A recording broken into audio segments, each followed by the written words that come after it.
Nous nous continuons d'adado home. Envie de comprendre ce que ça veut dire? Alors, suivez-moi.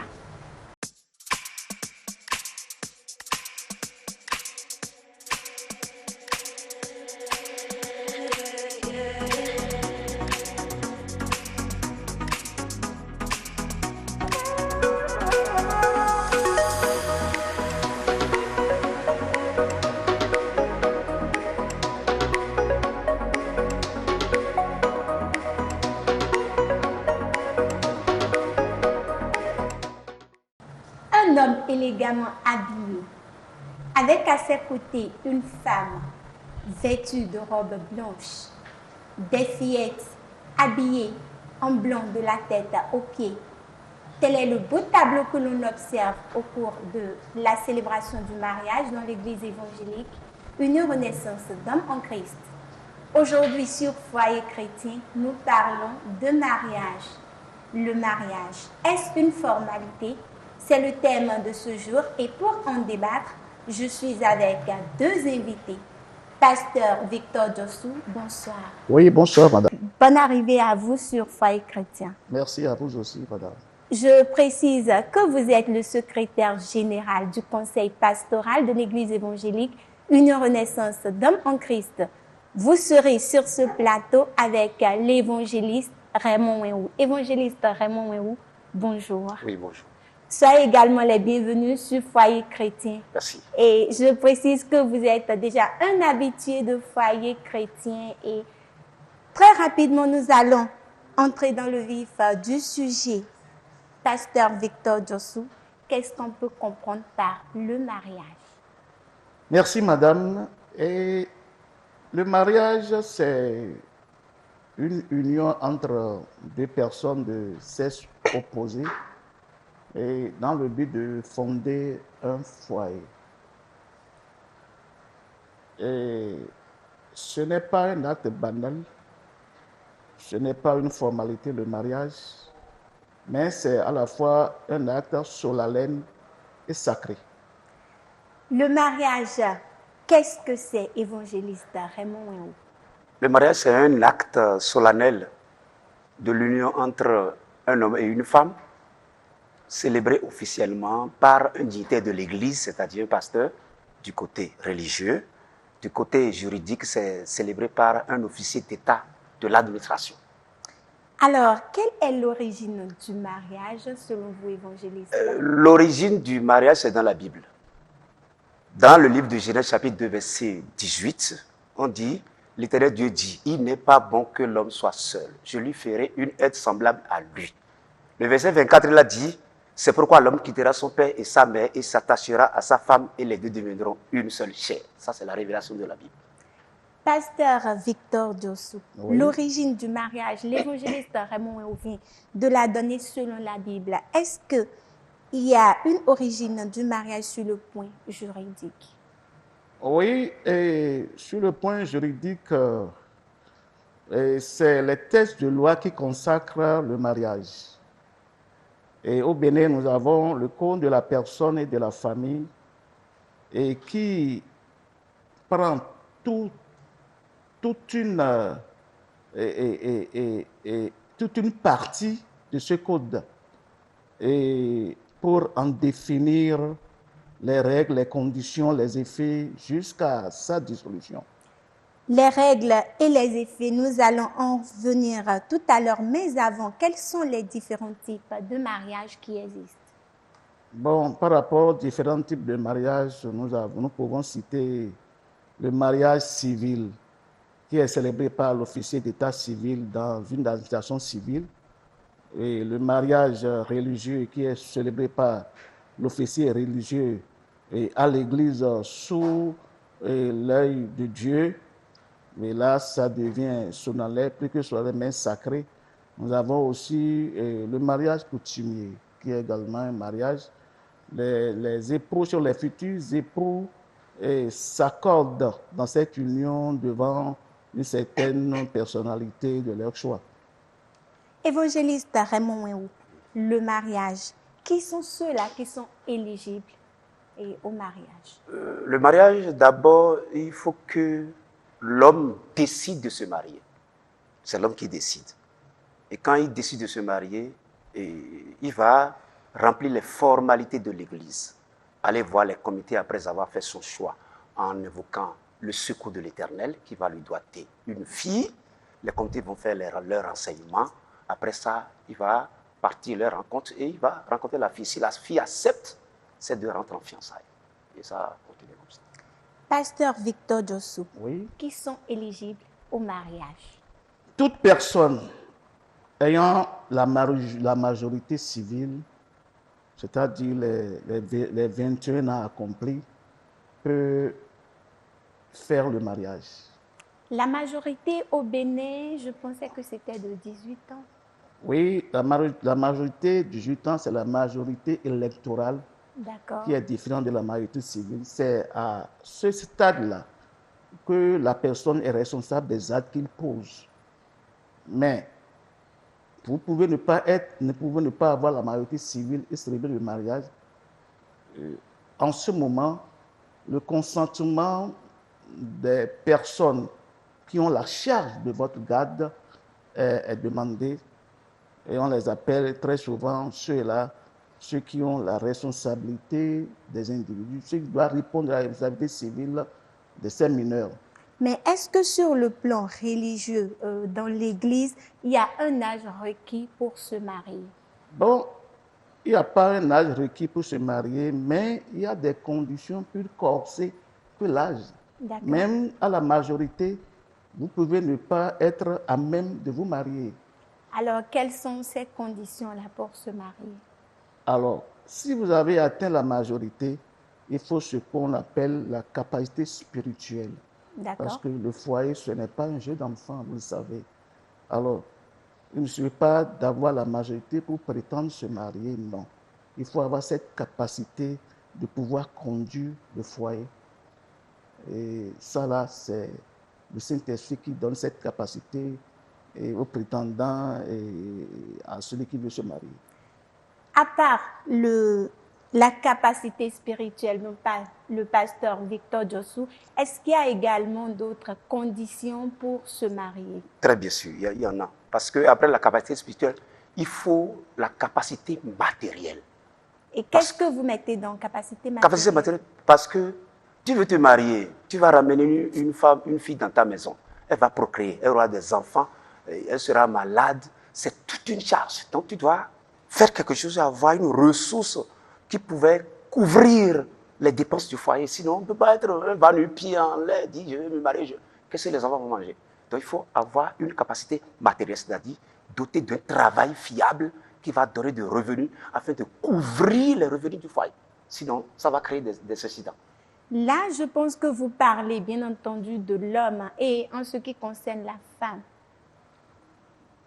Tout à l'heure, l'évangéliste Raymond Moué était en train de dire qu'il faut avoir la capacité de pouvoir nourrir son foyer. Ça, je pense bien qu'il parle de l'homme. Mais en matière de la femme, est-ce qu'il y a également des conditions pour qu'elle puisse se marier?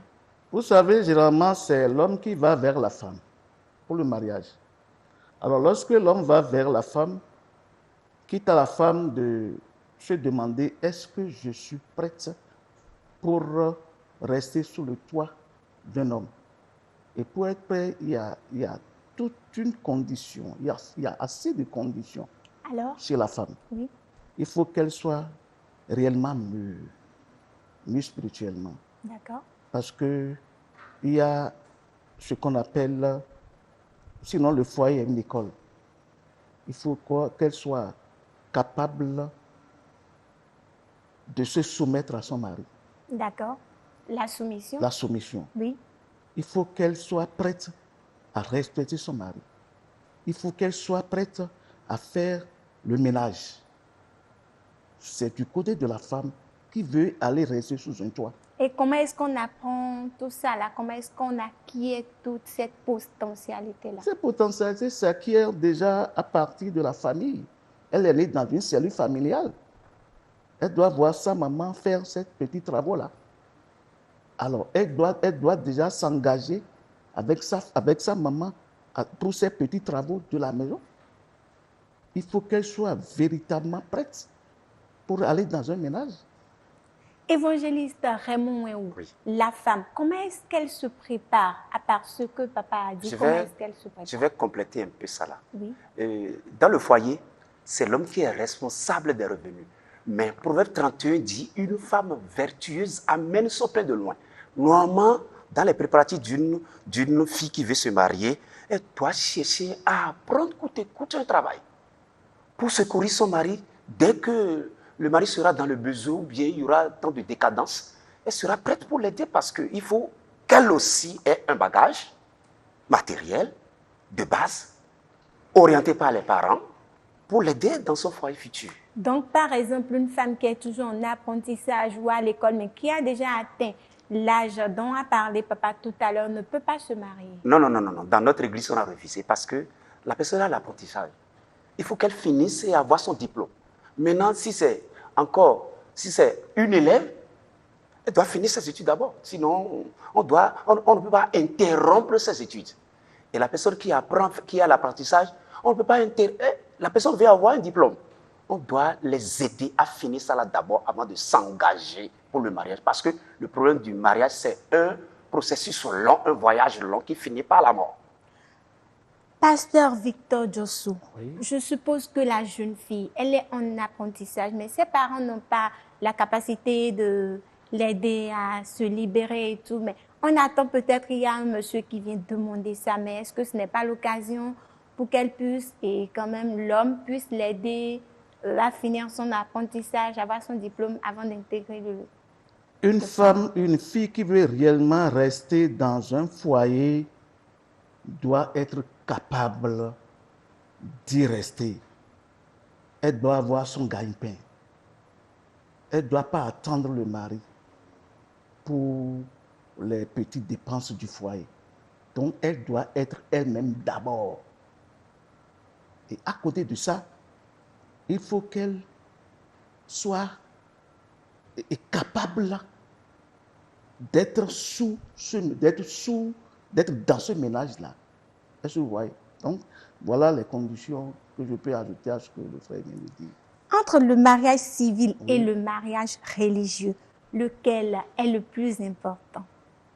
Les deux sont importants selon moi.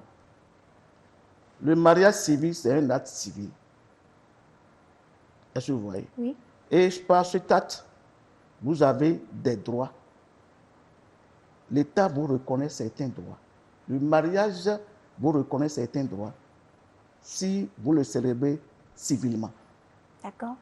Comme droit, je peux citer le droit à la succession, c'est sauvegardé par l'État. D'accord. Vous avez le droit à la pension. Vous avez le droit à la succession. Vous avez aussi, il y a un droit qu'on appelle la pension de réversion, qui est une indemnité que reçoit le conjoint à la mort ou sinon au décès du décujiste. D'accord. Est-ce que vous voyez? Oui. Donc, dans le mariage civil, il y a ces droits-là que les conjoints ont. Un. Maintenant, dans le mariage religieux, qui est un acte sacré, ils le font devant Dieu, sous l'autorité de la parole de Dieu. Oui. Or, on ne trahit pas la parole de Dieu. C'est une alliance qui est faite devant Dieu. Donc, les deux mariages-là sont très importants, selon moi. Et le civil, pour pouvoir sauvegarder ses droits, parce que lorsque vous célébrez le mariage civil, il y a le contrat de mariage qui est là. Et après de ce contrat de mariage, vous déterminez le régime matrimonial sur lequel le foyer va rester. Nous allons revenir au contrat de mariage tout à l'heure. Évangéliste Raymond Mouéou, Oui. est-ce que je peux faire le mariage religieux sans le mariage civil ou je fais le mariage civil sans le mariage religieux? Je choisis un seul. Les deux sont obligatoires, inséparables. Surtout dans notre congrégation, on a jumelé les deux parce que d'autres bafouent le mariage civil et d'autres bafouent le mariage religieux. Donc chacun fait de son pas. Alors que chaque mariage a son importance, ça a son rôle, qui a d'impact sur, non seulement sur le corps du chrétien, ses organisations, mais aussi sur la vie spirituelle. Parce que quand on ne fait pas ces bouchées-là, des tentations peuvent arriver et ça peut te faire chuter. C'est comme ça. Donc les deux sont obligatoires, forcés. Pasteur Victor Jossou, on parlait tout à l'heure de contrat de mariage. Oui.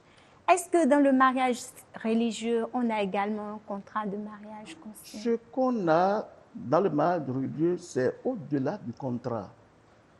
J'ai dit tout à l'heure que le mariage se fait en présence de Dieu, Oui.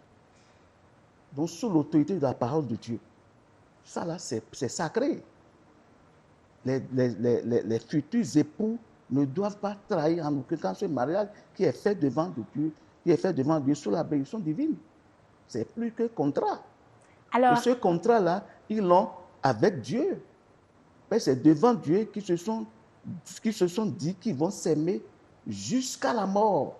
C'est plus fort que le contrat civil.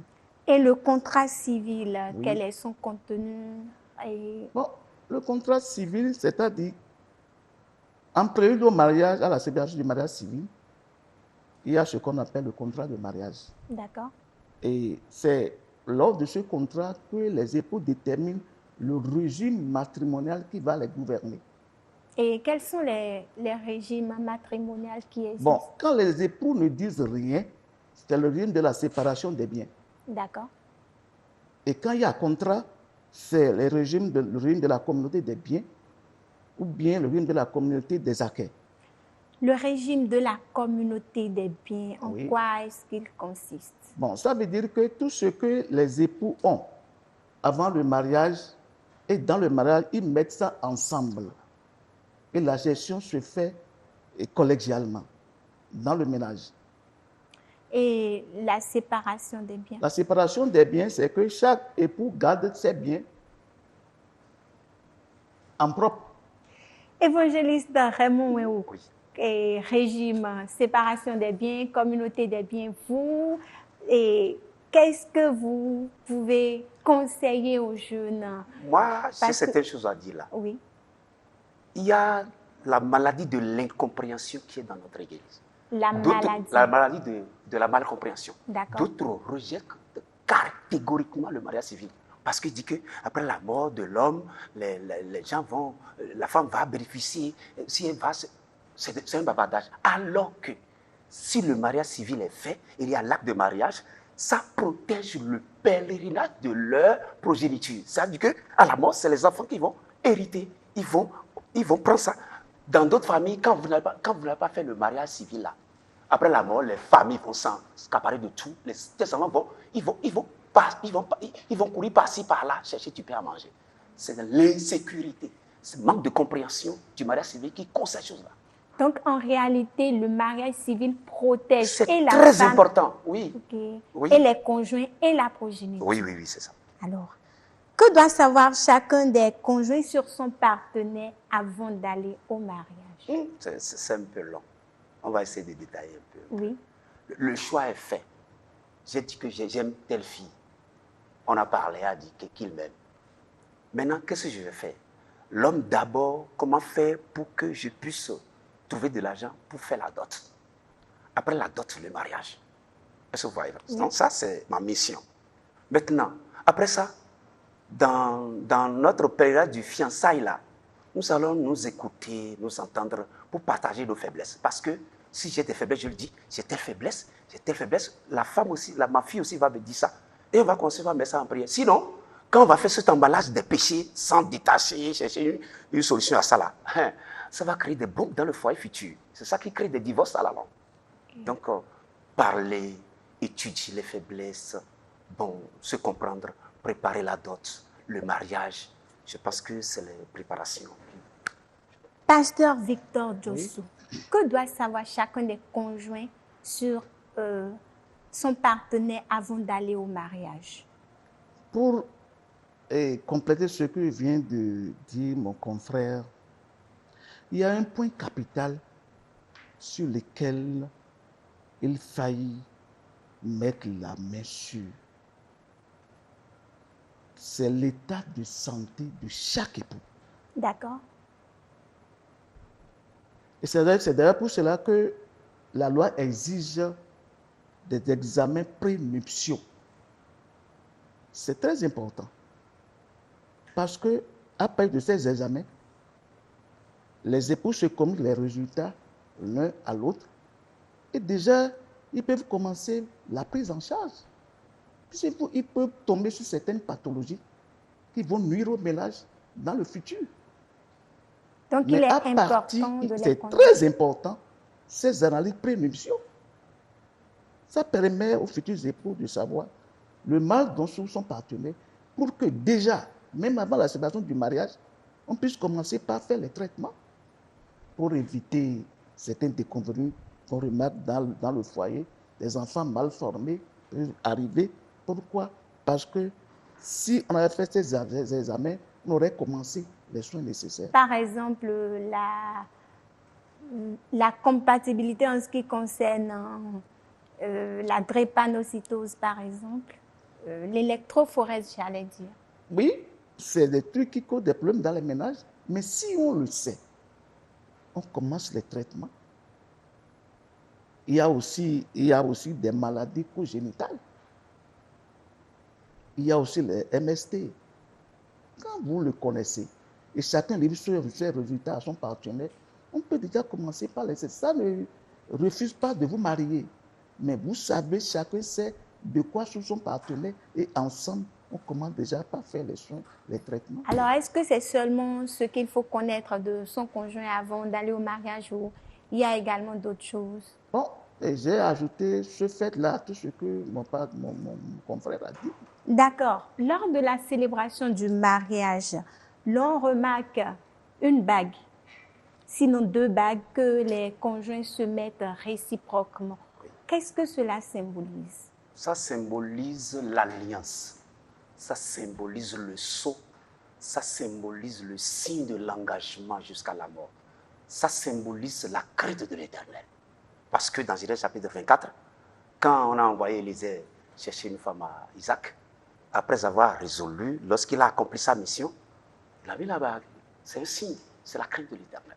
C'est un engagement, c'est une alliance. Le port de bague, est-ce qu'il est obligatoire dans le mariage? Est-ce qu'on ne peut pas simplement célébrer le mariage sans la bague? Au fait, le port de la bague est une habitude qui est ancrée dans la coutume. Est-ce que vous voyez? Mais c'est bon de le faire. Pourquoi? Parce que la bague pour les époux, c'est généralement un anneau de forme circulaire. Oui. C'est-à-dire que l'amour qui commence là, ça n'a pas de fait. Voilà. Voilà. Je Vous voyez, comprends maintenant. l'amour là, ça n'a pas de fait. Ça ne se termine jamais. Donc vous aimez jusqu'à votre mort.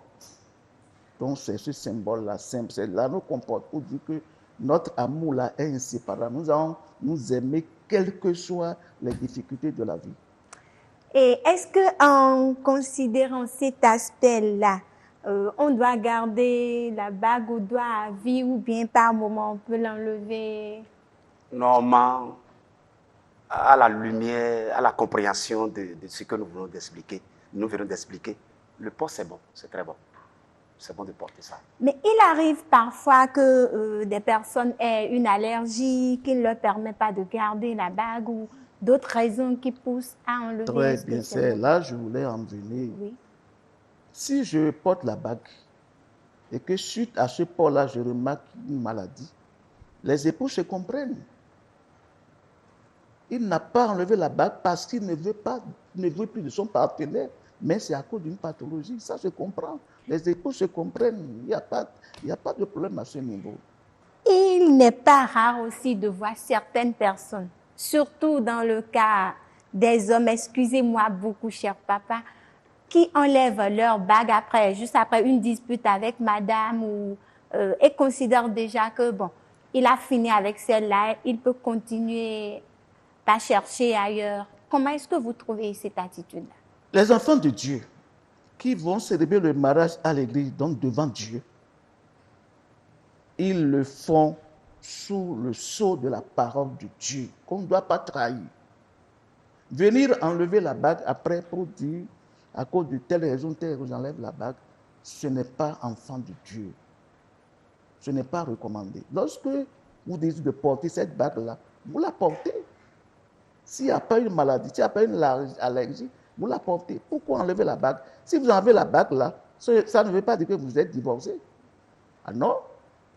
Bon, ce qui me liait avec monsieur ou avec madame n'est plus là, c'est qu'on n'est plus ensemble. Ce n'est pas la bague qui vous lie au fait. Vous vous êtes aimés et vous avez dit de rester ensemble. Et Dieu a été témoin de ce mariage-là. Évangéliste. Ce n'est pas la bague qui vous lie en principe. Vous vous êtes aimés, vous avez décidé de rester ensemble. Oui. La bague, c'est une pratique. Évangéliste Raymond Wéhou, j'ai eu une petite dispute avec monsieur ou avec madame et je décide d'enlever ma bague quand même pour être libre de l'engagement du mariage. Est-ce que ce n'est pas déjà le divorce qui a commencé comme ça? Moi, je ne peux pas apprécier ça selon l'explication de vos papas. Tout est compris. Maintenant, si c'est une occasion de colère ou bien une mésentente, je vais commencer par enlever les bagues là. Moi, j'appelle ça chantage. Ça, c'est un bavardage. C'est autre chose. Le divorce, c'est autre chose. Mais problème de bague, quelque chose là, ton bague là, la bague là, ta bague, non, ça là, c'est un désordre. Ça, c'est l'insoumission et l'insécurité spirituelle. Insoumission et insécurité spirituelle. Oui. Qu'est-ce que ça veut dire? Ça veut dire que si une femme est soumise à son mari, et elle soumise comment? En toutes choses. Comment dans une petite chose, elle ne peut pas demander pardon, se soumettre et enlever la bague, commencer par chanter? Ça, c'est l'insoumission. Je dis l'insécurité parce que spirituellement, est-ce qu'il a le germe de vie? Est-ce qu'elle a la crainte de l'Éternel? S'il n'a pas le germe de vie, n'a pas la crainte de l'Éternel, il peut faire de n'importe la femme peut faire de n'importe quoi, mais ce n'est pas bon. C'est pourquoi je parle de l'insécurité spirituelle. Lui, sa vie n'est pas dans la crainte de Dieu. C'est ça. Pasteur Victor Dossou, le mariage, est-ce que quand au cours du mariage, au cours de notre pèlerinage dans le foyer, nous constatons que bon, il y a de la malcompréhension, on ne s'entend pas, on peut toutefois rompre le contrat de mariage? Et le mariage, on le contracte à vie. La seule chose qui nous sépare, dont a parlé la Bible, c'est la mort de l'un des conjoints. Donc, tant qu'il est en vie, tant qu'il est en vie, quelles que soient les difficultés, vous essayez de tout faire pour les aplanir. C'est pourquoi il y a les responsables d'église. Il y a les anciens d'église. Il n'y a pas ce problème qui puisse vous dépasser au point d'enlever la bague ou bien de divorcer. Non. Même à l'état civil, le divorce n'est pas chose facile. Comment est-ce que ça se passe de manière ramassée, le divorce à l'état civil? Mais lorsque vous contractez le mariage civilement et vous êtes mis ensemble, le divorce n'est pas facile. C'est devant le juge. C'est au juge de prononcer le divorce. Donc, ce n'est pas que je suis fatiguée. Non, le divorce ne se prononce pas entre les deux époux après le mariage. Le mariage est un acte qui a des effets légaux. Vous ne pouvez pas vous entendre une fois le mariage et divorcer entre vous. Non, c'est devant le juge. Et il y a toute une procédure pour le divorce. Et le juge prend le divorce après plusieurs années, après avoir tenté même fois la réconciliation. Donc, le mariage, ce n'est pas un jeu d'enfant. Il faut que ceux qui nous écoutent le comprennent. Quelque part dans la Bible, évangéliste Raymond Wéhou, il est dit qu'on peut répudier sa femme pour cause d'adultère. Là, c'est parce que c'est dans Matthieu chapitre 19. Les gens sont en train de questionner Jésus-Christ sur le problème du divorce. Jésus-Christ il a donné les causes du divorce. Il a dit que c'est à cause de l'endurcissement de leur cœur, tout ça là, il a dit ça. Maintenant, il dit que, sauf pour infidélité. Si la Bible a dit ça, je pense qu'il a dit que quand une femme commet l'adultère, l'homme est capable de le renvoyer, le divorcer. Maintenant, la formule que moi je pose à côté de ce passage-là, écoutez-moi bien. Oui. Il n'y a pas de pardon. Le foyer est assis sur 3 piliers. L'amour, soumission et pardon. S'il y a un problème, on ne peut pas pardonner.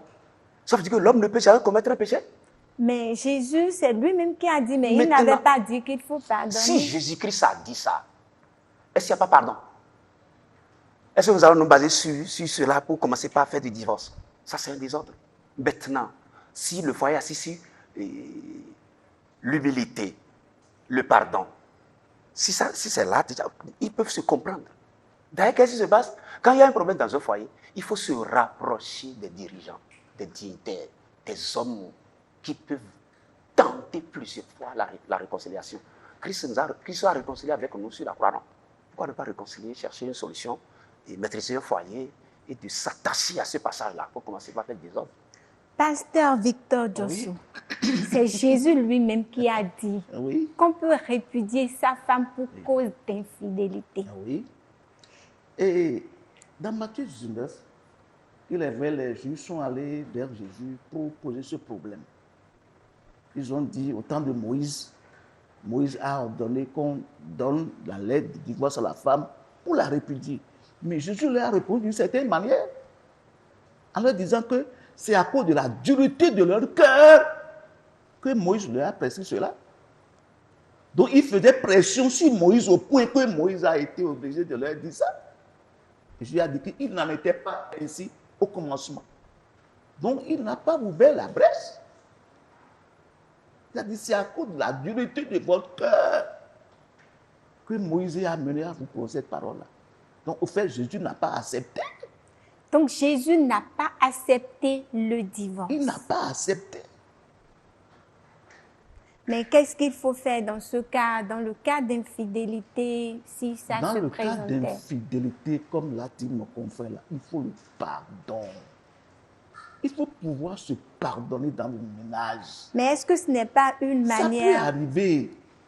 Ce n'est pas une manière d'encourager les conjoints à aller commettre le péché de l'infidélité? Pas du tout. Mais quand ça arrive, et que l'homme est vraiment mûr, il peut essayer de comprendre son épouse. Qu'est-ce qui l'a amené à commettre cette infidélité? En priant, en allant vers le Seigneur. Voilà, mon épouse vient de commettre tel acte. Est-ce à dire que l'homme aussi ne pêche pas? Est-ce à dire que l'homme aussi ne commet pas d'infidélité? Pourquoi c'est toujours pour la femme qu'on voit? Ce n'est pas une manière d'encourager. Mais quand ça arrive, il faut demander le secours de l'Éternel pour pouvoir supporter.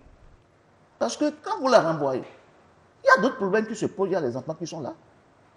Vous-même qui renvoyez une femme, il y a des conséquences sur votre propre vie. Donc c'est pour cela que même la femme qui a été surprise en adultère et qui a amené vers Jésus, qu'est-ce que Christ leur a dit? Le premier d'entre qui n'a jamais péché, de prendre la première pierre, de jeter à la dame. Qu'est-ce que nous avons remarqué ce jour-là? Il n'y a personne qui pouvait lapider cette femme-là. La seule personne qui pouvait le faire, c'est Jésus-Christ. Il ne l'a pas fait. Mais il a parlé à la femme et lui a dit, femme, va, mais ne commets plus ce acte-là. C'est-à-dire, c'est pourquoi on demande que les futurs époux, avant de contracter le mariage, il faut rechercher un certain nombre de choses, dont la capacité spirituelle. Et savoir que le diable peut tenter l'un comme l'autre dans le foyer à tout moment. Est-ce que vous voyez? Donc, ce n'est pas encouragé, mais ça peut arriver à la femme ou bien à l'homme de comprendre. Très souvent, c'est pour la femme qu'on tient sévèrement pour dire non, elle a une âme comme l'homme. Et dans l'église, c'est le mariage monogame. Oui.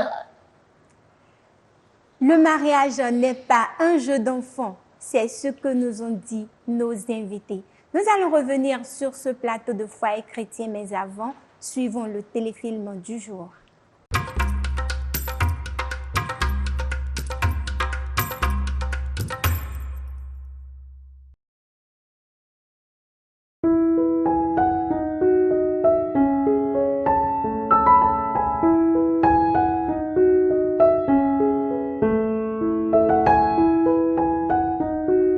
Désolé. Ok. Ma sauce est finie. J'aimerais que cette fois-ci, que c'est toi qui viennes me cuisiner. Ok, viens vite. Je sors.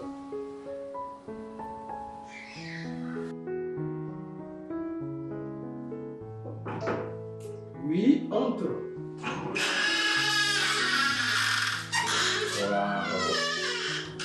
Wow. Ma chérie Coco, toujours belle. Merci. Ça va? Passe. Bonsoir. Bonsoir.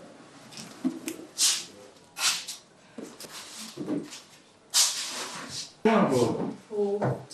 Alors, merci pour la fois passée. Non, ne me remercie pas. Les parents étaient impressionnés par la dot. Vous m'avez vraiment honoré. Ah bon? Tu le mérites. Tu as une grande valeur à mes yeux. Au fait, il faut qu'on aille aussi remercier mes parents. C'est très important pour vous. Non, désolé, c'est chéri. Merci, chérie. Ok. Je veux une sauce d'arachide avec de téléphone. Pour combien de jours? Pour 2 jours. D'accord.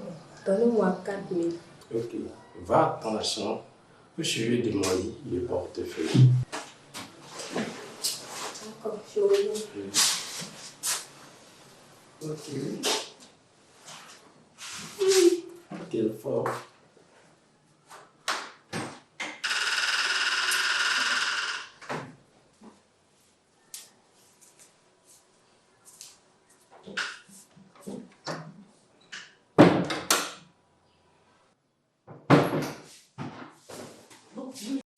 Non, viens.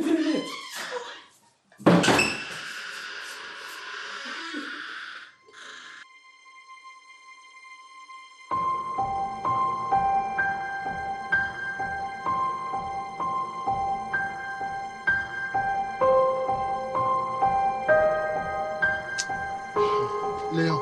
Oui? Comment tu peux faire ça? Comment tu peux faire ça? Tu as été vraiment très loin. Mais mon frère, j'ai fait ça d'autres. Tu as fait ça d'autre. Oui. Tu es sérieux avec ce que tu dis là? Oui. C'est ça qui t'a donné le courage de vouloir coucher avec elle? Attends, je vais l'appeler. Tu vas l'appeler. Tu vas l'appeler. C'est pas bien, Léon. Mais elle ne décroche pas mon appel. Hein. Elle n'a pas fait quoi? Elle n'a pas décroché. Elle a bien fait. Comment? Si je suis à sa place, je ferai pire. Paul, tu es mauvais. Hein? Léon. Oui. Écoute, je ne suis pas mauvais. Il faut que je te dise la vérité. C'est pas bien ce que tu as fait. Le mariage est sacré. C'est pas une formalité. Sérieux. Nous sommes de retour sur ce plateau de Foyer chrétien. Le téléfilm, on l'a tous suivi, évangéliste Raymond Wenwu. Quel est votre commentaire? Mon commentaire sur le téléfilm, c'est que il me semble que le frère a fini par faire la dot. Et il reste la cérémonie du mariage. Maintenant, il a invité la fille chez elle et il lui a posé un piège. C'est juste pour un contact intime. Maintenant, la fille a fui la maison. Ce que moi je peux dire là, c'est bon. Et je vais d'abord, c'est-à-dire encourager la fille. Sinon, si c'est les autres filles là, bon, ils vont dire, bon, faites de n'importe quoi. Hein. C'est que la fille a une conviction, elle a une vision. Parce que le mariage, c'est une chose sacrée. Il reste le mariage devant Dieu, où ils vont prêter le serment, ils vont, et c'est en même temps un signe du mariage, de notre rencontre avec Jésus-Christ dans les airs. Donc c'est un signe. Donc, comme la fille a la crainte de l'Éternel, elle a su interrompre, c'est-à-dire le dégât qui veut se causer. Donc moi, je remercie beaucoup la fille. Mais l'homme, il est trop pressé. Toi, tu as fait tout ton séjour de fiançailles, tu as fait la dot. Il reste combien de temps pour que tu puisses faire le mariage et faire venir ta femme sous ton toit? Ça, c'est l'impatience. Pasteur Victor Dossou, Oui. votre commentaire du téléfilm. Vraiment, c'est triste et c'est ce qui se passe en réalité. Et c'est un piège dans lequel tombent très souvent nos filles et dont le mariage est à venir. Surtout après la dot, où vous avez choisi de célébrer le mariage Parce que c'est un choix. Le jour où il faisait la dot, il pouvait demander à son prix pour le ménage et il va prendre sa fille, sa femme. Le jour où il donnait la dot, on peut leur faire la prière d'union et il va prendre sa femme avec lui. Mais ils ont décidé de célébrer le mariage. C'est une option. Les anciens savent qu'il y a un tel mariage en cours. Et il a voulu draguer la fille avant cette prière, cette bénédiction-là. Heureusement que la fille est éveillée. Il ne faut jamais que nos filles acceptent ça là. Parce qu'ils se sont promis de faire le mariage. C'est ça, parce que vous avez dit que le mariage est en cours. Pourquoi ne pas laisser garder sa virginité? Pourquoi ne pas sa chasteté jusqu'à ce jour-là et célébrer le mariage? Qui est une bénédiction qui est sacrée. On dit que la dot consacre déjà l'union des deux familles. Si nos deux familles sont unies, qu'est-ce que nous attendons encore? Est-ce que forcément il faut attendre la célébration du mariage? Il faut attendre la célébration du mariage parce que c'est une bénédiction qui va couvrir le foyer jusqu'à la fin. C'est une bénédiction. Et c'est encore une évangélisation. C'est un témoignage. Ça, c'est aussi pressé aux autres filles et jeunes garçons que c'est bon de se patienter et de ne pas faire de n'importe quoi et faire la dot et faire le mariage. Ça, c'est donner un bon exemple aux faibles et aux rebelles de l'Église. C'est bon? Nous entendons dire que depuis l'Ancien Testament jusqu'au Nouveau Testament, l'accent a été plutôt mis sur la dot. Est-ce qu'on a vu Jésus célébrer quelque part un mariage dans l'Ancien Testament? Est-ce que quelqu'un a célébré le mariage? La dot seule ne suffit-elle pas? J'ai dit tout à l'heure que c'est un choix. Quand vous voulez marcher sur les traces de Dieu, selon la parole de Dieu, il faut essayer d'aller jusqu'au bout. Il a réuni les fonds pour faire la dot. C'est déjà bon. Mais il faut attendre, puisqu'ils se sont dit qu'ils vont célébrer ce mariage-là. Maintenant, s'il le faisait, il va trahir les anciens de l'Église qui auront à lui donner la bénédiction en présence de Dieu ce jour-là. Et ce n'est pas les anciens qui trahissent, c'est Dieu qui trahit, puisqu'ils se sont déjà unis avant ce jour-là. Je suis homme. J'ai payé la dot. Regardez tout ce qu'on dépense pour faire une dot. Et c'est moi-même qui vais continuer à laver mes vêtements, à me faire à manger. Est-ce qu'elle ne peut pas déjà venir, puisque j'ai déjà payé la dot, elle peut venir de temps en temps me faire la cuisine et autres, non? C'est formellement interdit. Ça mais passe pas. Je fais comment? Parce qu'il y a l'attraction. Vous voyez, quand tu es une personne, tu as déjà fait la dot. Vous vous êtes resté en fiançailles pendant un temps large. Vous avez cultivé votre amour. Vous arriverez à un niveau. Il reste quelques mètres pour que vous puissiez construire votre foyer. Maintenant, à quoi bon de s'empresser comme la diarrhée pour faire de n'importe quoi? Ce n'est pas bon. Il faut se patienter et recevoir la bénédiction nuptiale de Dieu. Ça va sécuriser, ça dit bénir le foyer. C'est mieux que de faire des agitations pour créer de n'importe quoi. Pasteur Victor Jossou, je vais continuer par dépenser trimballer les sachets noirs, comme le disent très souvent nos jeunes, malgré que j'ai déjà payé la dot à ma fiancée. Ce petit laps de temps qui te reste là, il faut que nos jeunes frères, nos enfants, nos jeunes garçons là, nos garçons là, soient patients. Et savoir que ce que je suis en train de faire, Dieu me voit. Après tout, trimballer les sachets, tu l'as fait durant une quinzaine d'années, sinon 20 ans. 20 ans durant, 25 ans durant. Mais ce laps de temps qui reste, souffre. Il faut accepter, souffrir, le faire. En attendant d'avoir la fille chez toi, après cette bénédiction nuptiale. Ça ne coûte rien. Il faut se garder. C'est une tentation du diable. On dit souvent que l'esprit est bien disposé, mais la chair est faible. Comment est-ce qu'on peut se comporter dans ces moments de faiblesse-là pour ne pas succomber? Au début, on ne peut pas dire que pour les préparatifs du mariage, il faut avoir une maturité spirituelle parce que c'est toi l'homme qui va garder et les faiblesses de ta femme et les faiblesses de tes enfants. C'est toi qui es l'arbitre du foyer. Tu dois atteindre un niveau. On appelle la femme sexe plus faible. L'homme doit être le plus fort, homme spirituel, pour garder. Donc, sur ce chemin-là, dans les fiançailles, comme tu as cultivé ta vie, quand tu as la victoire, on dit que l'esprit est bien disposé, mais la chair est faible. C'est Matthieu 26 qui a dit ça, non? Que l'esprit est bien, mais la chair est faible. Donc, celui qui a déjà l'Esprit Saint de Dieu, s'il cultive un peu, s'il se lance plus dans la recherche du salut perdu, quand on a la victoire dans l'homme intérieur, on a la victoire sur la chair, la victoire sur le monde. La victoire est complète. On dit dans le livre de l'épître de Paul aux Romains, si nous vivons selon la chair, si vous vivez selon la chair, vous mourrez. Mais si par l'esprit, vous faites mourir les actions du corps, vous vivrez. Donc, avec la capacité spirituelle et l'aide de Dieu, on peut surmonter. Point.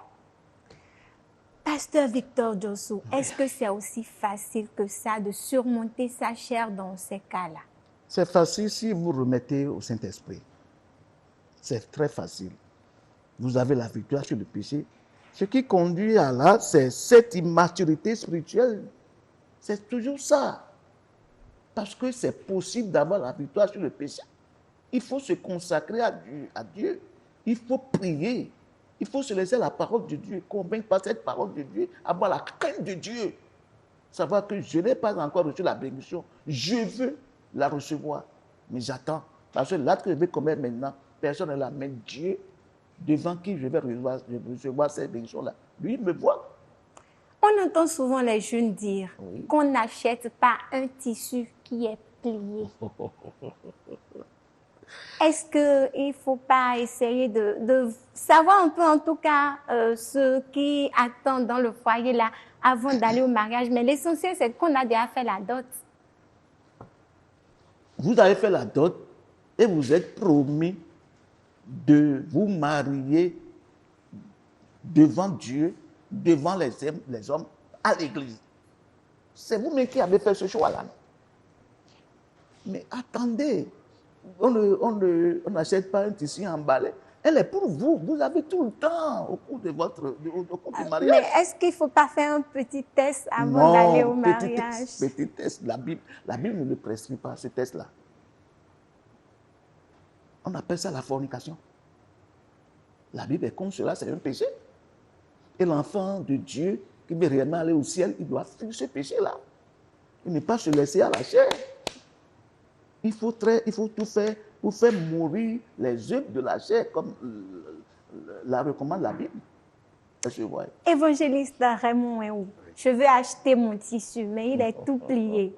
Je n'ai pas le temps de voir le contenu. Est-ce que c'est on ne peut pas, facile? Ce langage que les gens ont l'habitude de dire dans le monde, on ne peut pas l'amener dans l'église ni dans la foi. Mais on entend également des jeunes chrétiens le dire. Moi, j'appelle ça le gourmandisme de la convoitise. Ça, on appelle ça faiblesse spirituelle. Donc, tu dis que je vais goûter, faire cela. Non. Ça, là, ça c'est manque de résolution, manque de décision dans ce processus. C'est ce qui se passe. C'est manque de résolution et de fermeté. On dit, soyez ferme. Nous devons être fermes. La femme avec qui tu vas vivre jusqu'à ta mort, tu seras fatigué. Là, nous parlons de la femme, mais est-ce qu'il ne peut pas arriver aussi que l'homme soit peut-être en Il n'y a pas de peut-être. Devant la tentation, la Bible nous dit de résister jusqu'à la fin. Pasteur Victor Djossou, nous appelons quelque chose impuissance masculine. Si il ne faisait pas ce test-là en griffe, comment est-ce que la femme peut savoir peut-être si son homme souffrait de cette maladie-là ou pas? Bon, au fait, c'est pas... Bon, il a fait la dot. Oui, il a fait la dot. Donc, la femme veut voir si son homme est puissant ou impuissant. C'est ça. Bon, c'est possible aussi. Au fait, ce n'est pas par ce tape-là que l'homme saura qu'il est impuissant ou puissant. Ah bon? Non. Comment est-ce qu'on le sait? L'impuissance, c'est absence d'érection. Ok. C'est absence d'érection. Oui, mais l'homme peut être conscient de cette faiblesse-là sans pour autant le dire à sa femme. Mais il faudrait quand même que la fille soit sûre. Si l'homme est comme ça, mieux vaut de ne pas demander la main de la femme. C'est un autre problème. Si l'homme est conscient qu'il est impuissant, il ne faudrait pas qu'il mette la femme dans cet état-là. Là, c'est un autre péché. Je suis impuissant. Je sais que je ne pourrai pas faire face aux obligations du ménage. Non, le cesse. Maintenant, je vais contracter un mariage. C'est mettre la vie de la fille en danger. Ce n'est pas bon. D'abord, dans le code civil, sur le code de la personne et de la famille, si on remarque ça et que ce n'est pas révélé avant le mariage, ce mariage est dissous par le législateur. Mais voilà que peut-être l'homme, il camoufle ça et que sa fiancée ne le sait pas. Est-ce que ça ne va pas poser problème? S'il ne sait pas, il ne va même pas vouloir être avec la femme. C'est un autre problème. Non, l'homme, il le sait. Oui, mais oui. la femme, elle fait comment pour savoir? Parce que l'homme... Pourquoi elle va savoir? Pourquoi elle veut savoir si son homme fait direction ou pas? Ce n'est pas bon. Et arriver dans le foyer, Oui. si ça ne marchait pas, elle fait comment? Si ça Voilà ne marchait qu'elle pas, ne peut pas si faire ça ne demi-tour marchait après pas, le mariage. Non. Là, c'est un autre problème. Ah oui? Si c'est dans le ménage que la femme remarque que son mari n'a pas d'érection, c'est un autre problème. Et elle Le gère ça. mariage n'est pas... Est-ce que le mariage est consommé? Non, sûrement pas. Le mariage n'est pas consommé. Parce qu'après la bénédiction, c'est le 7 qui va faire consommer le mariage. S'il est impuissant, on ne peut pas dire que ce mariage est consommé. Mais le mariage a été quand même célébré devant Dieu et Dieu devant les hommes. Dieu va décanter cette situation parce que Dieu a institué le mariage pour la procréation. Parce que lorsqu'il a fait Adam et Ève, il a dit allez remplissez la terre. Est-ce que vous voyez? Donc, Dieu a institué le mariage pour qu'il y ait procréation. Est-ce que le mariage peut bien être célébré et après, bon, même si on ne procréait pas, l'amour, c'est plus fort que tout et ça passe? Non, excusez-moi. Procréation, la non-procréation peut provenir d'autres difficultés, mais pas l'impuissance. D'accord. Évangéliste Raymond Wéou, je suis en fiançailles. On a fait la dot. Je ne sais pas si mon homme il est impuissant ou pas. Est-ce que je ne vais pas vérifier avant d'aller? Il n'y a pas de vérification. Parce que lorsque l'homme était arrivé voir le comité avant, quand on dit qu'on veut t'envoyer une personne là, quand la personne est arrivée, le comité t'a envoyé la personne, tu as reçu la personne.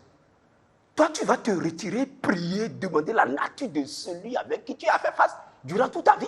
Donc la prière peut révéler l'impuissance ou non? Seigneur, la personne qui est venue demander ma main, est-ce que je peux rester sous son toit jusqu'à la fin de ma vie, se procréer, la paix, la vie éternelle? Quelles sont ces séquences? Quels sont les problèmes? Quels sont les handicaps? Le Seigneur va vous révéler ça.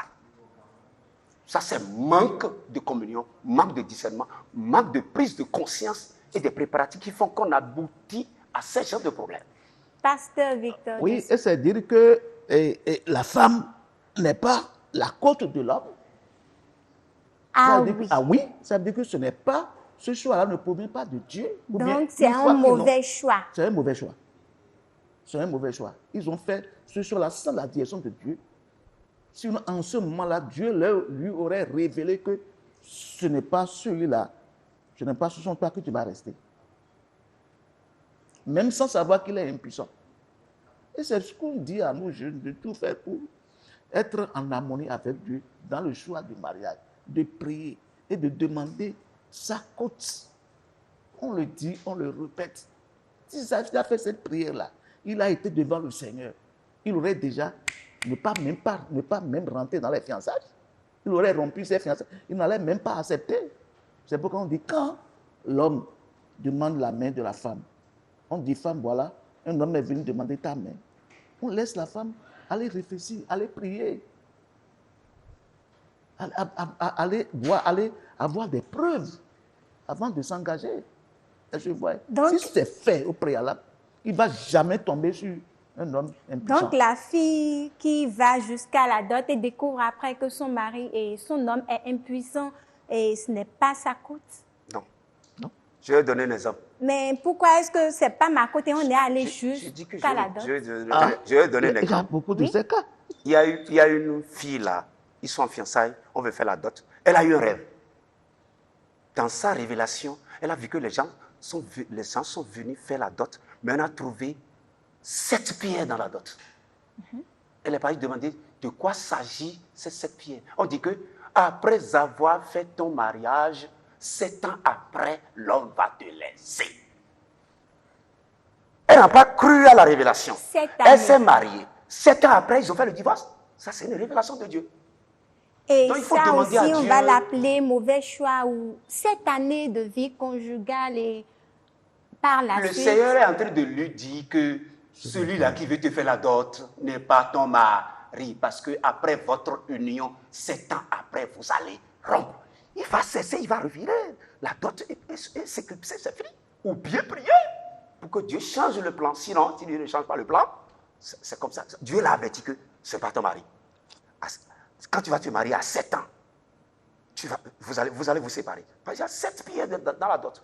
C'est comme ça. Donc, Dieu révèle le lendemain, c'est-à-dire ce qui viendra après. C'est un Dieu de révélation, non? Quand les jeunes ne peuvent pas se patienter et prier correctement et avoir la vraie révélation sur leur choix, et on se précipite, et on rentre dans les pièges. Et arrivé après, se séparer, ça devient des problèmes parce que le mariage, quand on fait le mariage, c'est bouclé. Romains 7 a dit non, c'est jusqu'à la mort. Christ a dit dans Matthieu chapitre 19 que l'homme ne sait pas ce que Dieu a joint. Point. Nous sommes allés jusqu'à la dot. Oui. J'avais prié au préalable. Parce que si je ne prie pas, comment est-ce que je sais que c'est ma cote? Et pourtant, vous dites que s'il y a ces cas-là, c'est que ce n'est pas ma cote. Et ma prière, là, elle devient quoi? Vous avez prié. Qui a exaucé cette prière? Ah oui? J'ai peut-être demandé des signes à Dieu. Qui a exaucé cette prière? Mais Est-ce que c'est Dieu qui vous a exaucé et qui vous a mis dans ce pétrin-là? Puis ça devient un pétrin. Mais est-ce que ce n'est pas Dieu qui Est-ce que ce n'est pas le problème de votre cœur? Est-ce que vous n'avez pas obéi à votre propre cœur au lieu d'obéir à la révélation de Dieu? Mais c'est ça. C'est ça, en principe, c'est ça. La prière, elle est importante dans le choix du conjoint et dans le processus du mariage. Ce n'est pas moi qui le dis, c'est plutôt nos invités qui le disent. Nous allons poursuivre et cette fois-ci avec la rubrique Adage du jour.